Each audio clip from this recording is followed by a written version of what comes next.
John 11:35 is the shortest verse in all of Scripture, yet one of the deepest.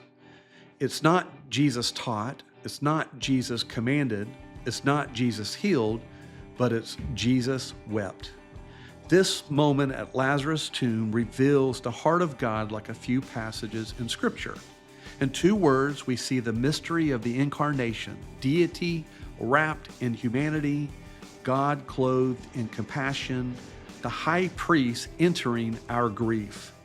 Today, we explore why Jesus wept and what his tears reveal about God's heart towards us.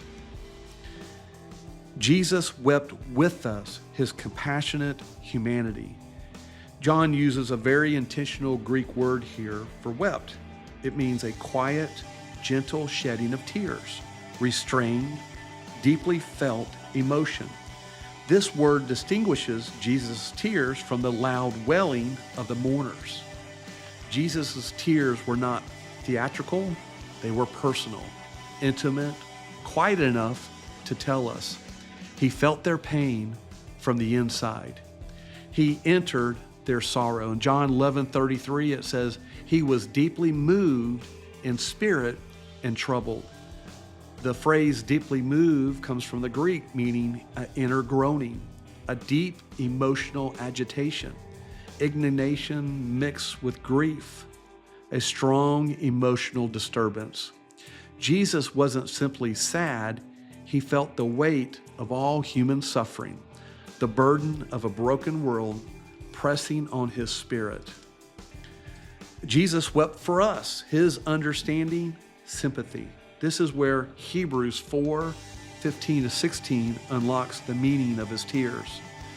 It says, for we do not have a high priest who cannot sympathize with our weaknesses, meaning to suffer with, to feel the same emotion as another, to enter fully into another's experience.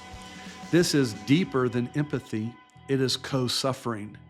The tears of Jesus are the tears of a high priest who knows our pain, not just in theory, but in experience. He understands weakness, temptation, weariness, grief, abandonment, human limitation. He knows what it feels like to be heartbroken and to trust God in the middle of it. Jesus wept because of unbelief, his wounded love. Many watching him said, could not this man who opened the eyes of the blind have kept this man from dying? This is in John 11:37. They saw his miracles, but doubted his heart. Unbelief always wounds love. Jesus doesn't condemn them. He feels the pain of spiritual blindness. It's connected to Luke 19:41. Jesus wept over Jerusalem because they did not recognize the time of their visitation. In Mark 6:6, he marveled at their unbelief. In Hebrews 3:12, warning against unbelieving heart. Jesus weeps because faith is the doorway through which life flows, and unbelief shuts the door. Jesus wept against death, his war against the enemy. When Jesus sees the tomb, he confronts his enemy face to face. In 1 Corinthians 15:26, it says, the last enemy that will be abolished is death. His tears at Lazarus' tomb are not weakness, they are warrior tears. They express his hatred of death, his love for humanity, his intention to defeat the grave. In moments, he will shout, Lazarus, come forth. But before resurrection comes identification. Before power comes compassion. Jesus wept to open the way to the throne of grace, his invitation to come near. And Hebrews 4:16 brings this application. Therefore, let us draw near with confidence to the throne of grace. Because Jesus wept, we can come boldly. Because Jesus understands, we can come freely. And because Jesus suffered, we can come confidently. This means boldness, freedom of speech, no fear of rejection, ability to speak openly. We do not approach a throne of judgment, but a throne of grace, occupied by the one who cried with us. Related scriptures that confirms Jesus' compassion. In Isaiah 53, 3-4, a man of sorrows and acquainted with grief. He does not observe our suffering from afar, he carries it. And in Psalms 34:18, the Lord is near to the brokenhearted. He does not withdraw in our pain, he draws near.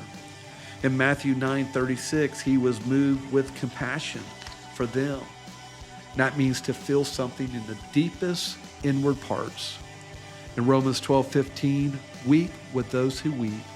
Jesus models this perfectly. In 1 Peter 5:7, casting all your anxiety on him because he cares for you. His tears prove his care is real. The resurrection, after the weeping, Jesus goes from tears to authority, compassion to resurrection, weeping to wonder.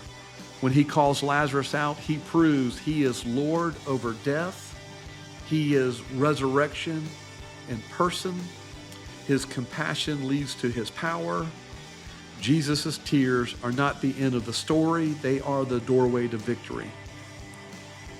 What does Jesus' tears mean for us? You never cry alone. Your tears are sacred to God in Psalms 56:8. God understands your weakness. He does not shame you for struggling.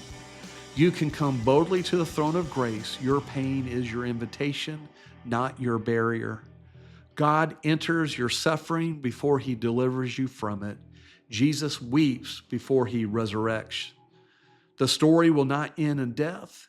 If Jesus is present, resurrection is coming. Jesus wept not because he was powerless, but because he is compassionate. He wept with us, he wept for us, and he wept against the enemy of our soul. And today he says, come boldly, come freely. I understand. I am with you. I am the resurrection and the life.